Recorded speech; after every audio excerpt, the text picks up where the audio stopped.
Hello, good day to you. My name is Iyiola Omotayo.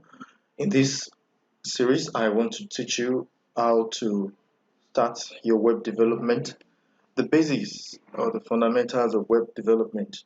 I'm starting with HTML5, introduction to HTML5. Okay, what's the objective of this episode? We want to talk about the meaning of HTML, the what HTML5 means, and the content of HTML elements. HTML stands for hypertext markup language. Hypertext. H stands for the hyper, T stands for the text markup language.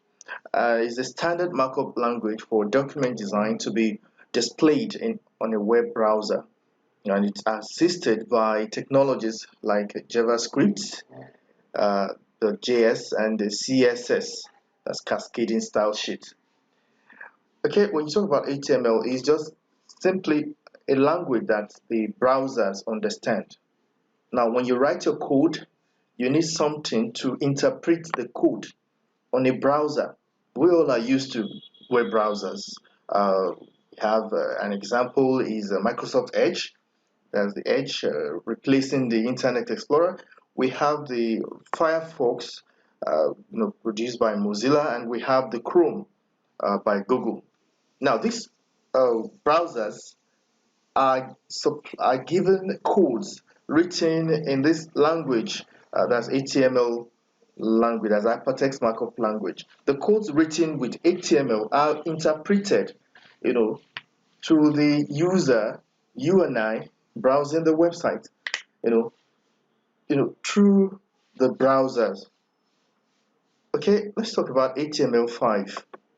HTML5 is an improved version of HTML.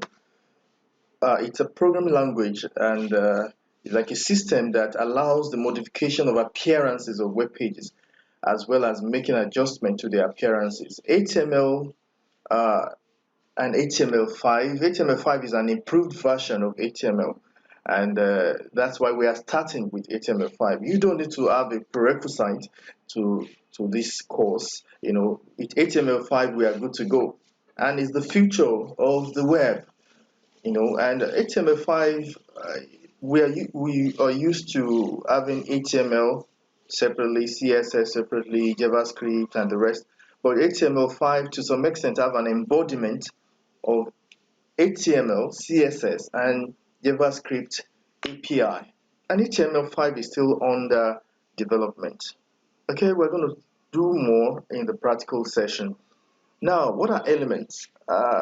In HTML, an element consists of an opening tag, a closing tag, and with angle brackets and content within.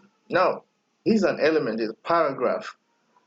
This paragraph has an opening tag.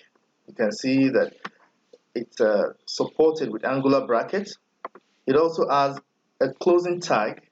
But what's the difference between the opening tag and the closing tag? It's just a / that comes before P here.